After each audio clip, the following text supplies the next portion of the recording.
तो क्या कोई जादू से मस्जिद को शहीद कर दिया गया था 6 दिसंबर को?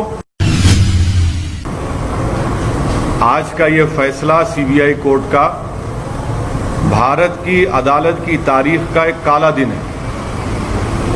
और मैं ये इसलिए कहता हूं क्योंकि सुप्रीम कोर्ट ने 9 नवंबर को जो सिविल डिस्प्यूट के मुकदमे का फैसला दिया था, जजमेंट में सुप्रीम कोर्ट ने कहा था, अंग्रेजी में कहता हूं कि सुप्रीम कोर्ट ने कहा था कि it is an egregious violation of rule of law.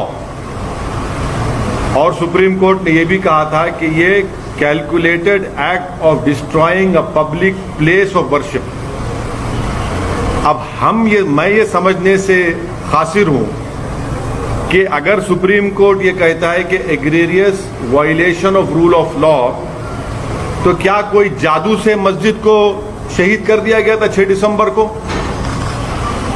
क्या कोई जादू से वहां पर 28 और 29 दिसंबर की रात 49 में मूर्तियां रखी गई थी?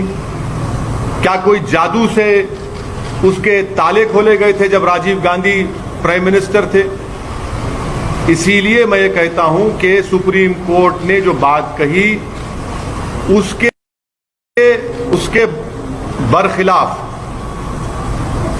बरखिलाफ आज जजमेंट आया है। और ये मैं कहने पर मजबूर हूं कि violence page for you politically. अगर आप वायलेंस करेंगे तो आपको मिल जाएगा, क्योंकि आप अंदाजा लगाइए कि आडवाणी की रथ यात्रा जहां कहीं भी भारत में गई, वहां पर खूनरेजी हुई, मासूम लोगों का कत्ल हुआ, जायदादें जलाई गई, खानदान उजड़ गए, बर्बाद हुए। और आज ये फैसला आता है सीबीआई कोर्ट का जिसमें कहते हैं कि वो स्पॉन्टेनियस नहीं था। तो हम ये जानना चाहते हैं कि भाई साहब, ये कितने दिन, कितने महीने लगेंगे प्रिपरेशन के लिए ताकि वो स्पॉन्टेनियस ना हो? आप बताइए ना, कितने दिन, कितने महीने लगेंगे तो स्पॉन्टेनियस ना हो? क्या यह बात सच नहीं है कि उमा भारती ने कहा था कि एक धक्का और दो, बाबरी मस्जिद तोड़ दो? क्या दुनिया ने नहीं देखा कि जब बाबरी मस्जिद शहीद हो रही थी तो मिठाइयां बांटे जा रहे थे?